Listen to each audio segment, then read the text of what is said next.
The chamber floated in the darkness between stars. A massive structure built from materials that could survive anything the universe threw at it. Inside, representatives from 400 different alien species sat in their designated spots, each one watching the human standing alone at the center, ambassador. Chen Wei kept her face calm, even though her heart was beating fast. She had known this day would come. For 3 months, the Galactic Council had been talking about what they called the human problem. Earth had been expanding too fast, they said. Humans were taking too many planets, building too many colonies, and growing too powerful too quickly. The older species didn't like it. They didn't like it at all. High Arbiter, Zexther, rose from his seat. He was tall, covered in dark scales, with 4 arms and eyes that glowed orange in the dim light. His species, the Zexkull, had been running the council for over 8,000 years. They were used to being in charge. They were used to being obeyed. The council has made its decision, Zexther announced, his voice booming through translation devices that made sure everyone understood. Humanity has violated the expansion protocols. You have taken territory that was meant for other species. You have built military forces that exceed what is permitted for a young civilization. You have refused to slow your growth despite multiple warnings. Chen Wei said nothing. She just stood there, waiting. She knew what was coming next. Therefore, the Council decrees the following terms. Humanity will immediately surrender control of 70% of all colonial holdings. Your military fleet will be reduced to a size appropriate for system defense only. All research into artificial intelligence will cease permanently. You will accept Council observers on Earth and all remaining colonies to ensure compliance. The chamber was silent. 400 species watched to see how the human would react. Some looked satisfied. Others looked uncomfortable. A few looked almost sad. And if we refuse? Chen Wei asked quietly. Zexther's mandibles clicked together, sound that his species made when they were pleased with themselves. Look at your screens, Ambassador. Chen Wei glanced down at the tablet in her hands. The image showed space around Earth's solar system, except it wasn't empty anymore. Ships filled the display. Thousands and thousands of warships from dozens of different species, all pointed at humanity's home. The fleet was enormous, more firepower than Earth had ever seen in one place. 12,000 ships, Zexther continued. The combined might of the Council's enforcement fleet? We have surrounded your space. You have 48 hours to accept these terms and begin compliance. If you refuse, we will take what we are owed by force. Your species is young. You are clever, yes? Resourceful? Certainly. But you cannot hope to stand against the accumulated power of civilizations that were building empires when your ancestors were still living in caves. Chen Wei looked at the display for a long moment. Then she looked up at Zexther. I will relay your terms to Earth. I request the full 48 hours to receive a response. Granted, Zexther said. He sounded almost bored now, as if the matter was already settled. But understand this, Ambassador. The Council has been patient with humanity. We welcomed you into galactic society. We shared our knowledge, our trade networks, our technology. This is how you repay that generosity? With defiance and expansion? We've broken no laws, Chen Wei said carefully. You have broken the spirit of the law, another council member called out. You grow too fast. You take too much. You must be controlled, or you will become a threat to us all. Chen Wei wanted to laugh at that, but she kept her face neutral. If they only knew, she thought. If they had any idea what they were actually dealing with. But that was the point, wasn't it? They didn't know. They thought they understood humanity, thought they had Earth figured out. They were so very wrong. I will deliver your message, Chen Wei said simply. Then she turned and walked out of the chamber, her footsteps echoing in the vast space. The trip back to Earth took 20 hours through the fastest jump gates. Chen Wei spent the entire time writing her report, making sure every word was perfect. When she finally arrived at Geneva, at the headquarters of Earth's unified government, she was immediately taken to the command center deep underground. The room was packed. Military officers, scientists, political leaders, all of them waiting to hear what the council had said. Chen Wei played the recording of the meeting. She showed them the images of the fleet surrounding their space. When she finished, the room erupted in angry voices. They can't do this! This is an act of war. We should evacuate the outer colonies immediately. Director General Amara Okafor raised her hand, and the room fell silent. She was an older woman, with gray hair and sharp eyes that missed nothing. Ambassador Chen, what is your assessment? Chen Wei took a deep breath. They think they have us cornered. They think we have no choice but to surrender. They're confident, almost arrogant about it. The fleet they've assembled is impressive by their standards. By their standards? Admiral Sarah Okonkwo repeated, a small smile on her face. But not by ours. Not by ours, Chen Wei agreed. Director Okafor looked around the room at the assembled leaders of humanity. Does anyone here believe we should accept their terms? Silence. Not a single person spoke up. And I suppose we have our answer, Okafor said. She turned to the communications officer. Send a message to the Galactic Council. One word only. The officer's fingers moved over the controls. Message ready. What's the word? No, the message went out immediately, traveling through jump space at speeds faster than light. It would reach the council chamber in 23 hours. One simple word that would change everything. But that wasn't all that went with the message. Attached to it, encoded in a way that only the council's top military analysts would understand, was a data packet. It contained coordinates. Lots of coordinates. Locations in space that the council's sensors had always read as empty. Locations that were about to become very, very busy. Admiral Okonkwo stood up and walked to the main display. She pressed a button, and the screen changed. Instead of showing the council's fleet around Earth, it showed something else. Something that made several people in the room gasp. For 200 years, Okonkwo said quietly, we've been preparing for this day. The council thinks they know us. They think they understand what humanity is capable of. They counted our colonies, cataloged our ships, assessed our technology. They made their plans based on what they could see. She smiled. And it wasn't a kind smile. They should have looked harder. The council received humanity's response in the Grand Chamber, where representatives had gathered again to witness what they assumed would be Earth's surrender. When the single word appeared on their screens, there was a moment of confused silence. Then angry chattering filled the room. Acceptable. One representative shouted, they dare defy us. Another called out. High Arbiter Zexther raised one of his forearms for silence. His orange eyes gleamed with something that might have been satisfaction. Then we proceed with enforcement action. Ready the fleet. What happened next would be talked about in every corner of the galaxy for generations. Admiral Marcus Chen, commander of the Council's enforcement fleet, sat on the bridge of his flagship, watching the tactical displays. He had done this before, many times. Young species always thought they could resist. They always learned the hard way. He expected this would be no different.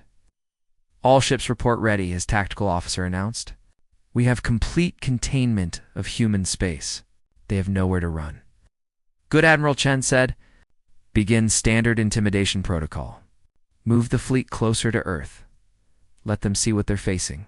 Usually, that's enough to break their spirit. The fleet began to move, 12,000 ships advancing in perfect formation. It was beautiful in its own way, a demonstration of power and coordination that took thousands of years of civilization to achieve. Then something impossible. The tactical officer shouted, we're detecting gravity signatures.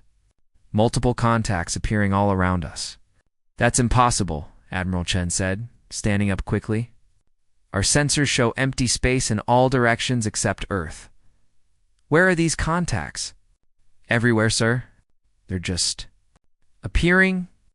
On the main screen, space itself seemed to tear open, not with the bright flash of ships dropping from jump space which everyone in the galaxy used. This was different, darker, quieter, like someone opening a door that had always been there but nobody had ever seen before. Defense platforms emerged from nowhere. Thousands of them. They hung in space around the Council fleet like a net, except this net had teeth. Big teeth. Each platform bristled with weapons that made the tactical computer scream warnings about threat levels. Subspace emergence. Someone was yelling. They were hiding in subspace. How is that possible? Nobody can stay in subspace without special equipment. It tears ships apart. But these platforms looked perfectly fine. They had been sitting there invisible, waiting. For how long? Months? Years? The thought made Admiral Chen's blood run cold. "Sir, we're receiving new data from command," the communications officer said, her voice shaking. "They just analyzed the data packet that came with humanity's message. Sir, those colonies we were planning to seize? They're not real." "What do you mean, not real?" "They're decoys. Barely populated. The real human colonies are—" She stopped, her face going pale. "There are 600 of them. We only knew about 40. The bridge went silent except for the beeping of alarms." "That's not possible," Admiral Chen whispered. 600 colonies? How could we miss that many?" The answer came in the form of a transmission from Earth. It appeared on every council ship simultaneously. Overriding their security systems like they weren't even there, a human woman appeared on screen. She wore a military uniform that Admiral Chen didn't recognize. Behind her, he could see what looked like a massive command center filled with holographic displays and hundreds of officers. "I am Admiral Sarah Okonkwo, Commander of Humanity's Defense Force," the woman said. Her voice was calm, almost friendly. "You're probably confused right now. Let me help you understand what's happening." She gestured, and the image changed to show a map of the galaxy. Red dots began appearing, more and more of them, spreading across the map like a rash. "These are our actual colonies. All 612 of them. You found 40. Good job. That's what they were there for. While you were watching those, we built everything else somewhere you couldn't see." More images appeared. Shipyards hidden in nebulas that scrambled sensors. Whole fleets of warships that didn't match any design in the Council's databases. Research stations studying physics that the Council didn't even know existed. "For 200 years, Admiral Okonkwo continued, we've been preparing for this moment. You thought you were welcoming primitive apes into galactic civilization? What you actually did was give away your technology, your maps, your weaknesses, to a species that has survived ice ages, plagues, world wars, and extinction events. We're very good at learning. We're even better at keeping secrets." She leaned forward, and her friendly expression vanished. "You threatened our home? That was a mistake. You see, we've met bullies before. We've dealt with empires and tyrants and people who thought they could tell us what to do. We learned a long time ago that there's only one way to deal with that kind of threat. You hit back hard." On Admiral Chen's tactical display, warning lights exploded across every screen. The human defense platforms were powering up weapons. But that wasn't the worst part. The worst part was the new contacts appearing on the screen. Ships. Hundreds of them. Thousands of them. Human warships dropping out of that impossible subspace, surrounding the Council fleet, sir? His tactical officer shouted. "We're surrounded. Enemy contacts on all vectors? Ship count is still climbing." Admiral Chen opened his mouth to give orders, but the human admiral wasn't finished. "Oh, and one more thing," Okonkwo said, and now she was smiling again. "That made it worse somehow. You might want to look at Earth's moon." Every camera on every council ship turned toward Earth's moon. What they saw made experienced military officers freeze in horror. The moon was breaking. Part, but not really breaking. Moving. Sections of the lunar surface were separating. Revealing what was. Underneath. Metal. Technology. Weapons. The entire moon had been hollowed out and turned into a weapon platform. 12,000 pieces of Earth's moon, each one large enough to be a warship on its own. Each one now pointed at a different council ship. "That took us 150 years, Admiral Okonkwo said conversationally. "We actually moved the real moon to a safe location and put that one there as a replacement. Nobody noticed. You should probably pay more attention to detail." Admiral Chen sat back down in his chair. His hands were shaking. In 40 years of military service, he had never felt fear like this. They weren't just outgunned. They weren't just outmaneuvered. They had been played. Completely. Totally. The humans had seen this coming from the day they first met the Council, and they had been preparing ever since. She tried to cage us, Admiral, Okonkwo said, and her voice carried across every Council ship. Humanity doesn't do well in cages. We break them. Every single time. Now here's what's going to happen. You're going to turn your fleet around. You're going to leave our space, and you're going to think very carefully about whether you ever want to threaten Earth again, and if we refuse, Admiral Chen found himself asking. The human admiral's smile got wider. Then we'll show you what happens when you threaten a species that refused to die when the ice came, when the volcanoes exploded, when the asteroids fell. We're still here. We're always still here. The question is, will you be? Admiral Chen looked at his tactical displays, at the thousands of human ships surrounding his fleet, at the weaponized moon hanging over Earth, at the defense platforms that had appeared from nowhere. He thought about going. Home to his family, he gave the order to retreat. Admiral Marcus. Chen never got to give that order.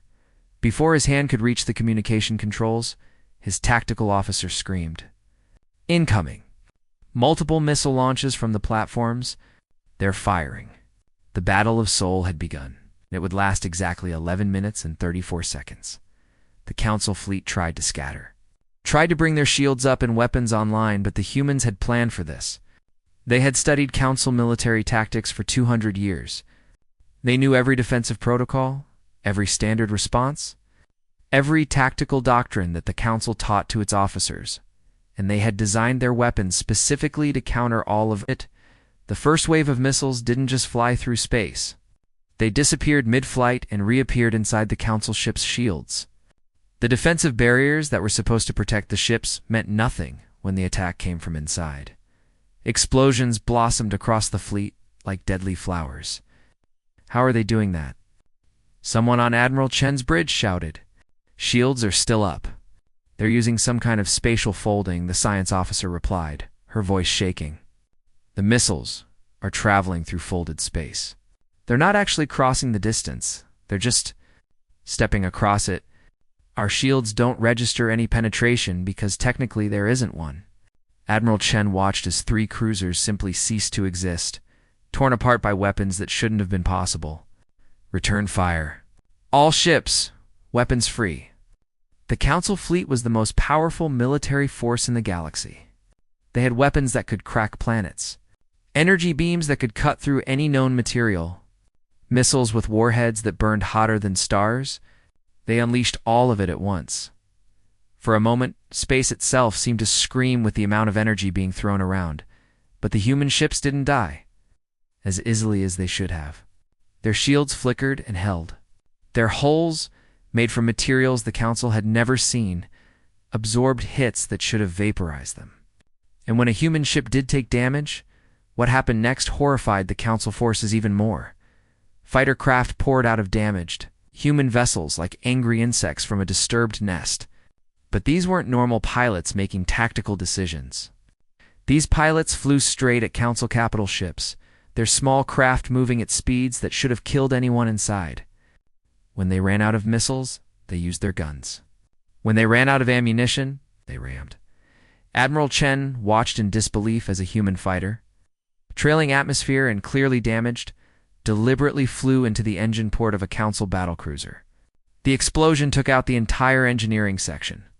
They're suicide attacks. His tactical officer said. They're killing themselves. Sir, we're being boarded. Someone else shouted. Multiple hull breaches on decks 7 through 12. Admiral Chen pulled up the security feeds. What he saw made no sense. Human soldiers had cut through the hull and were now fighting their way through the ship. That part wasn't surprising. What was surprising was that they were fighting in an atmosphere that should have killed them instantly. His ship's internal atmosphere was based on chlorine gas.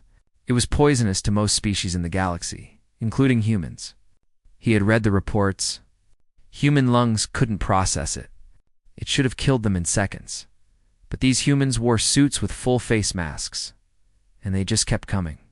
He watched one soldier get shot 3 times. She went down. Then she got back up. Advanced medical technology, Admiral Chen thought. They have good field medicine. Then he watched her suit breach. Chlorine gas flooded in. She kept fighting for almost a minute before she finally collapsed. Get medical teams to those areas, Admiral Chen ordered. Take prisoners. We need to understand what we're fighting. But by the time his security forces reached the human soldiers, something impossible had happened. The woman who had breathed chlorine gas, who had definitely stopped breathing, was alive again. Her team had done something to her, some kind of emergency revival. She was coughing up blood and green fluid, but she was alive and already asking for a weapon. What are these things? Admiral Chen whispered. The answer came from his own database. His computer had pulled up Earth's history files, the ones humanity had shared during first contact. Information about human evolution, about their wars, about how they fought. Humans, the file explained, were persistence hunters. On Earth, they had chased prey for hours, sometimes days, until the other animal collapsed from exhaustion. They didn't give up. They didn't stop. Their bodies were designed to keep going long past the point where they should have died, and that was before they started modifying themselves with technology. Sir, we've lost the Eternal Authority, his communication officer reported. The flagship is gone. Admiral Chen looked at the tactical display. Where the Council's most powerful warship had been, there was now just debris and a rapidly expanding cloud of gas. The ship that was supposed to be unsinkable, that carried weapons capable of destroying planets, had been eliminated in the first 3 minutes of combat. All ships retreat, Admiral Chen ordered. Emergency jump, scatter pattern Epsilon. Get us out of here. But the humans had thought of that too. Sir, we can't jump. Something's interfering with our jump drives. We're trapped. Of course they were. The humans had surrounded them with those platforms that came out of subspace. They were probably generating some kind of field that prevented jump space travel. Simple, effective, terrifying. Ow. Then we fight our way out, Admiral Chen said. Form up defensive positions. Concentrate fire on the nearest human vessels. The Council fleet tried. They really did. These were professional military officers with decades of experience. They had trained for situations like this, but none of their training had prepared them for fighting an enemy that refused to follow any of the rules that civilized warfare was supposed to. Follow human ships that should have retreated when damaged, instead accelerated forward. Human soldiers that should have surrendered when outnumbered instead fought harder. At one point, Admiral Chen watched security footage of a human who had lost her weapon picking up a piece of broken metal and using it to fight 3 armed Kralix guards. She killed all 3 of them before reinforcements arrived. When those reinforcements shot her, she stayed down for exactly 90 seconds. Then her armor injected something into her bloodstream and she woke up, grabbed a weapon from one of the dead guards and kept fighting. They don't stay dead, someone on the bridge said quietly. How do you fight something that doesn't stay dead? The battle lasted 11 minutes. When it ended, 43 Council ships managed to escape, 43 out of 12,000. The rest were destroyed or captured. The most powerful military force the galaxy had ever assembled had been reduced to debris and prisoners in less time than it took to eat a meal. High Arbiter Zexther watched the battle. Recordings from the Council chamber, his orange eyes wide with shock.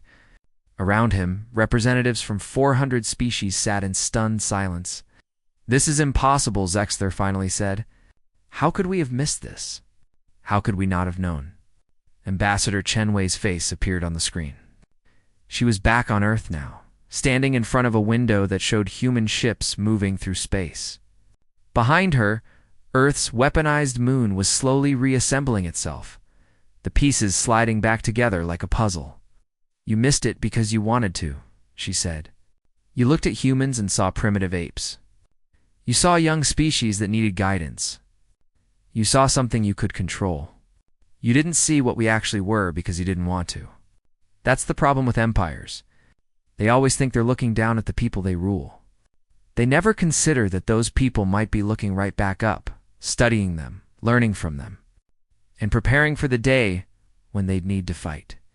She leaned forward, her expression hardening. Had 200 years to be our friends. You chose to be our masters instead. Now let me tell you what happens next. The invasion of Council space began 7 hours after the Battle of Sol ended. It wasn't an invasion in the traditional sense, with massive fleets and planetary bombardments. That wasn't how humans fought when they had time to plan. Admiral Sarah Okonkwo stood on the bridge of Sanctuary Station, facility so hidden that the Council still didn't know it existed even after the battle. She looked at the holographic display showing the entire galaxy, with hundreds of red markers indicating human fleet positions. Target list is ready, her tactical officer reported. 217 high-value objectives identified. Primary targets are infrastructure, not populations. Good, Okonkwo said. Send the authorization codes. All fleet groups are weapons-free. Remember, we're not here to kill people. We're here to break the Council's ability to threaten anyone ever again. Across the galaxy, human fleets that had been hiding for decades suddenly appeared. They didn't attack homeworlds. They didn't bomb cities. Instead, they went after the things that kept the Council running. Jump gates exploded in carefully calculated detonations that collapsed them into their own gravity wells. It would take years to rebuild them. Trade stations that handled the flow of goods across the galaxy simply vanished, transported into subspace by human technology that the Council still didn't understand. Financial data centers suffered. Catastrophic system failures that corrupted centuries of economic records. But the humans were careful. Very careful. Before each strike, they broadcast warnings giving civilians time to evacuate. They made sure to target only military and government infrastructure. When Council security forces tried to fight back, human troops used non-lethal weapons whenever possible. We're not monsters, Admiral Okonkwo had told her officers before the operation began. We're liberators. Every species in the galaxy is watching what we do next. They need to see that we're better than the Council, that we don't rule through fear. The strategy worked. Within a week, 80 different species quietly contacted Earth's government. They had messages that all said basically the same thing. We were forced to support the Council. We didn't want to. If you let us stay neutral, we won't interfere. Humanity accepted every single offer. High Arbiter, Zexter watched his empire crumble from the Council chamber. Every day brought new reports of infrastructure failures, fleet defeats, and species withdrawing their support. The Council that had ruled the galaxy for 10,000 years was falling apart in a matter of days. We need to negotiate, one representative suggested. Before we lose everything? Negotiate? Zexter's voice was harsh. With the humans? After what they've done, what choice do we have? Another representative asked. They've cut off half our trade routes. Our financial systems are in chaos. 3 of our founding species have withdrawn their fleet support. We're finished unless we make peace. Zexter wanted to argue, but he couldn't. The human attack had been perfect. They had studied the Council for 200 years and identified every weakness, every dependency, every point of failure. Now they were systematically destroying the Council's ability to function while being careful not to create a humanitarian crisis that would turn public opinion. Against them, it was brilliant. It was terrifying. It was exactly what a species that had survived for millions of years on a hostile planet would do when threatened. But Zexter had one more card to play. One weapon that humanity didn't know about because the Council had kept it secret, even from most member species. Activate the Stellar Purge Array, he ordered quietly. The room went silent. Several representatives looked shocked. Others looked horrified. You can't be serious, someone said. That weapon is forbidden. We swore never to use it? They've left us no choice, Zexter said. The array can ignite stars into supernovas. We'll aim it at Sol. When the humans see their home star ready to explode, they'll surrender. They have to. And if they don't? Zexter's orange eyes were cold. Then we destroy Earth and everything in its system. If we can't rule the galaxy, at least we can make sure humanity doesn't either. The order went out through secret channels to the array's location, hidden in a dead star system that wasn't on any public maps. The facility was enormous, built over thousands of years by species that feared what would happen if the Council ever truly lost control. It was designed to do one thing: End any threat to Council authority by destroying entire star systems. While the array powered up, something else was happening on Earth. Dr. James Adebayo, a human who had spent his entire career studying alien languages and laws, walked into Director General Amara Okafor's office, carrying a file that was 2 inches thick. "I found something," he said without preamble. "Something important." Okafor looked up from her desk. "More important than the war?" "Might end the war," Adebayo replied. He dropped the file on her desk. "I've been reading the Council's founding documents. The original treaty that created the Council and gave it authority over member species. It's all in there. Thousands of pages of legal language, most of it boring, but—" Okafor prompted. "But there's a clause," Adebayo said, and he was smiling now. "A challenge clause.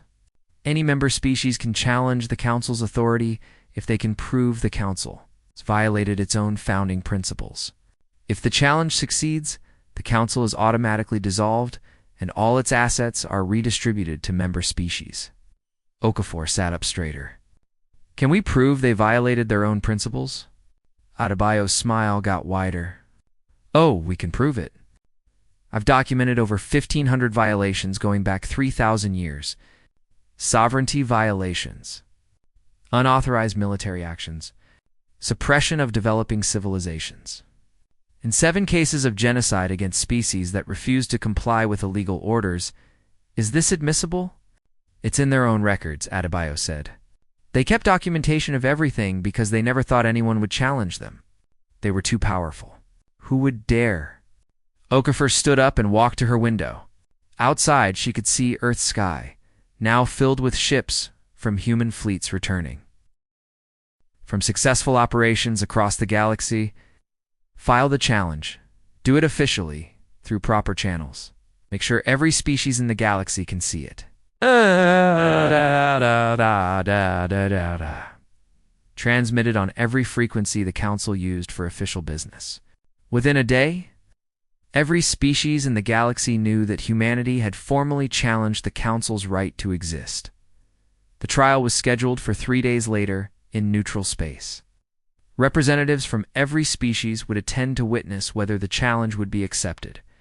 Zexter knew he had lost. The evidence was overwhelming. The challenge would succeed. The Council would end, unless Earth was destroyed first. "Status on the Stellar Purge Array?" he asked his military advisor. 72 hours to full power," the advisor replied. "Then another 6 hours to achieve firing solution on Sol." Ixter did the math. The trial would be over before the array could fire. But after the trial, once the Council was officially dissolved, he would no longer have authority to order the array's use. "Accelerate the power-up sequence," Zexter ordered. "I don't care if it damages the equipment. I want that weapon ready to fire in 48 hours, sir. That's incredibly dangerous. If something goes wrong during accelerated charging, do it." What Zexter didn't know was that human intelligence had known about the Stellar Purge Array for 7 months. They had found it while mapping secret Council facilities. They had studied it, and 3 months ago they had sent a team to deal with it. The team consisted of 8 humans in specialized armor, designed to look exactly like maintenance robots. They had entered the array facility, patient as spiders, and hidden themselves in maintenance shafts where no one would think to look. For 3 months, they had waited, surviving on minimal rations, staying absolutely still whenever anyone came near. Now, as the array began its accelerated power-up sequence, the team leader activated her communication implant. "This is Ghost One," she whispered. "Target is charging faster than expected. Authorization to proceed?" Admiral Okonkwo's voice came back instantly. "Proceed. The galaxy doesn't need that weapon." "Understood. Ghosts out." The human team moved through the maintenance shafts like liquid shadow. They had spent 3 months memorizing every inch of the facility. They knew where every guard was posted. They knew which systems were critical. They knew exactly how to destroy the array without killing anyone who didn't need to die. 20-7 minutes later, they reached the main power coupling. The team's demolition expert placed charges with the care of a surgeon. "Charges set, 30-second timer." "Everyone out," the team leader ordered. They almost made it. 29 seconds later, the charges detonated exactly as planned. Erase. Main power system overloaded and exploded in a cascade failure that ripped through the entire facility. Emergency systems shut everything down before the reaction could spread to the weapon itself, which would have destroyed the entire star system. The array was dead. It would never threaten anyone again. High Arbiter Zexther learned about the explosion 10 minutes later. He sat in his chair, watching reports come in, and finally understood that he had lost completely. The humans had been 3 months ahead of him, had predicted his exact move, and countered it before he even made it. "It's over," he said quietly. And it was. The trial lasted 3 days. But everyone knew how it would end from the moment Dr. James Adebayo presented his evidence. Representatives from 400 species watched as he methodically documented every violation the Council had committed over 3,000 years. On the second day, 53 species formally withdrew their support for the Council. On the third day, another 100 followed. By the time the judges announced their verdict, the Council had already ceased to exist in any meaningful way. "The challenge is upheld," the lead judge announced. "The Galactic Council is hereby dissolved.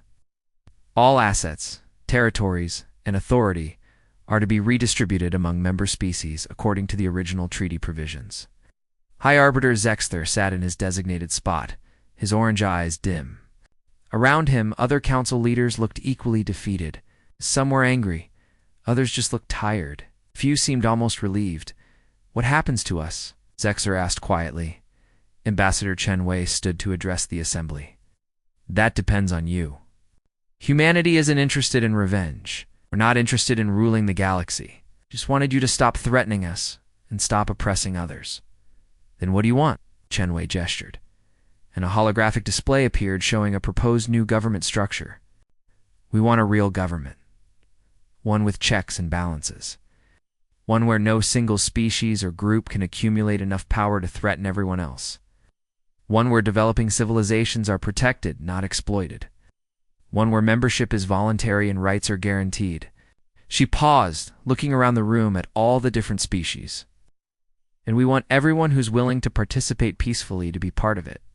That includes you, Arbiter. You made mistakes, but that doesn't mean you have nothing to offer. If you're willing to work within a system where you're not in charge of everything, there's a place for you." Zexther studied the human for a long moment. "And if we refuse, Zexther, then you're free to return to your homeworlds and live however you want. As long as you don't threaten anyone else," Chen Wei replied. "We'll leave you alone. But you'll be outside the new government, which means outside the mutual defense agreements, outside the trade networks, outside everything that makes galactic civilization work." It wasn't really a choice, Zexther thought, but at least it was being offered as one. 80 species signed the new charter immediately. Within a month, 300 more joined. The new Galactic Federation, as it came to be called, had one simple rule at its core. No species could be forced to join, but once you joined, everyone had equal say regardless of how old or powerful they were. The species that refused to join found themselves in an uncomfortable position. Without access to the jump gate network that humanity now controlled, without the trade agreements that the Federation offered, without the security guarantees that came with membership, they were isolated. Not oppressed, not threatened, just alone. Some adapted. The Zexkull spent decades rebuilding their society without the assumption that they were naturally superior to everyone else. It was hard, but they managed. Eventually, they applied for Federation membership and were accepted. Others isolated themselves completely, refusing to have anything to do with the new order. The Federation left them alone, just as promised. A few tried to rebuild their own power bases and threaten their neighbors. Those attempts ended quickly, when human fleet groups appeared in their space with a simple message: "Stop, or we'll stop you."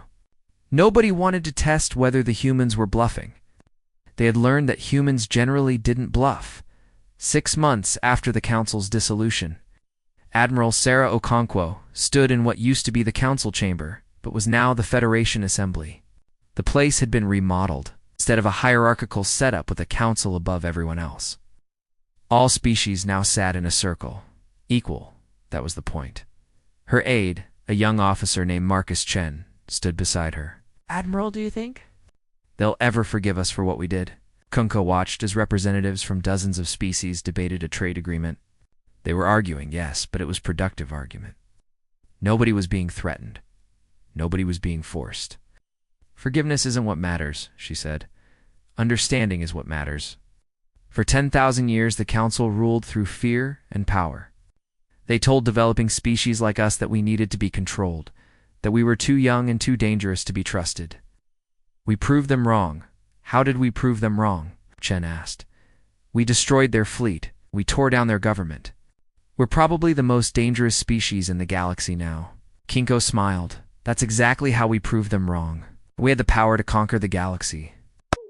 We could have set ourselves up as the new council, ruling everyone through fear just like they did. But we didn't. We offered something better. That's the difference between being powerful and being dangerous. She pointed at the assembly floor where a representative from a species that had only achieved spaceflight 5 years ago was making a proposal that species 10,000 years older were actually listening to.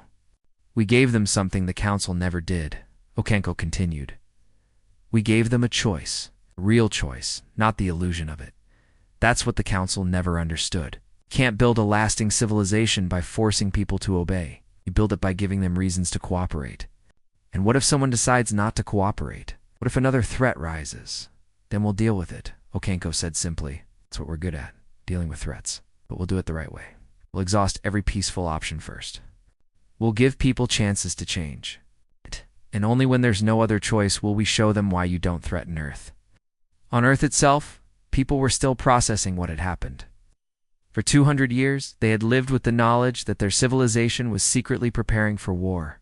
Now that the war was over and won, they had to figure out what came next. Director General Amara Okafor addressed the planet from the rebuilt Geneva headquarters. We stood at a crossroads, she told the billions watching. We could have become the very thing we fought against. We could have used our power to dominate others like the Council dominated us. That would have been easy. It would have been simple. It would have been wrong. She paused, letting her words sink in. Instead, we chose the harder path. We chose to build rather than conquer. We chose to offer partnership rather than demand submission. We chose to be the species that helps other species rise rather than the species that keeps them down. That's who we are. That's who we've always been at our best. Yes, we can fight.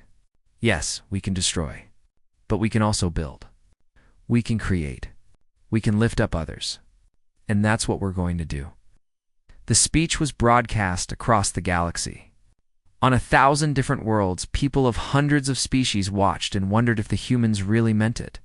If this was truly different from every other change of power the galaxy had seen, time would tell. But the early signs were good. 5 years later, the Galactic Federation had grown to include 387 species. The Jumpgate network had been rebuilt and expanded, now open to everyone regardless of whether they could pay.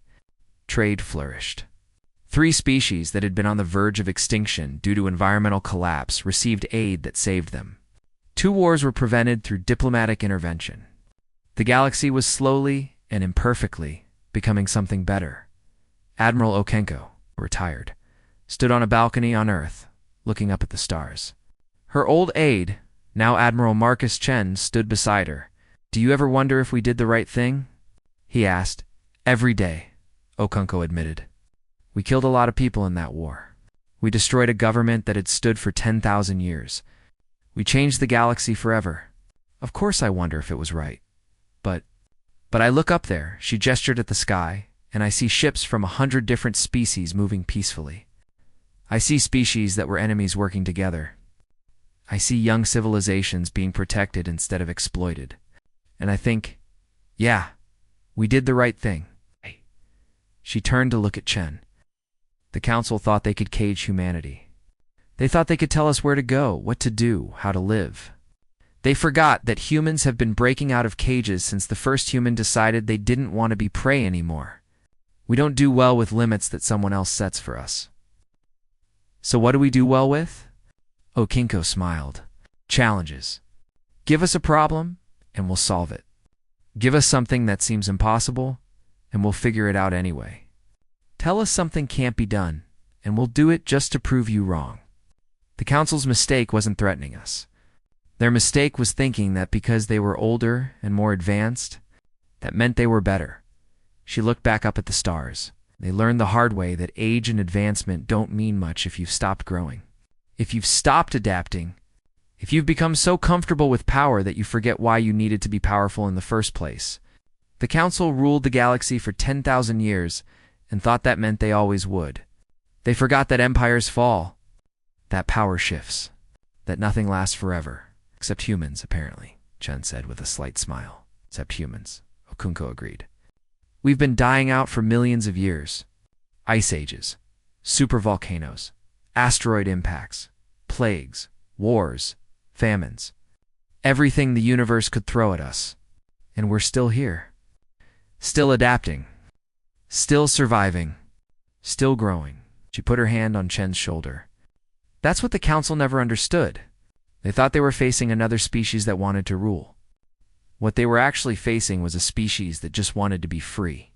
And there's nothing more dangerous than something fighting for its freedom. Nothing more unstoppable than something that refuses to die. Above them, a transport ship from a species that had been freed from Council oppression flew past. It was heading to a new colony, one of hundreds being established in space that used to be restricted. Freedom of movement. Freedom of choice. Freedom to grow and thrive without fear. That's what humanity had fought for. Not to rule. Not to dominate. Just to make sure that everyone had the same chance humans had. Fought so hard to keep for themselves? The Council had overstepped the line by trying to take that freedom away, so humanity erased the semantic Council and built something better from the ashes.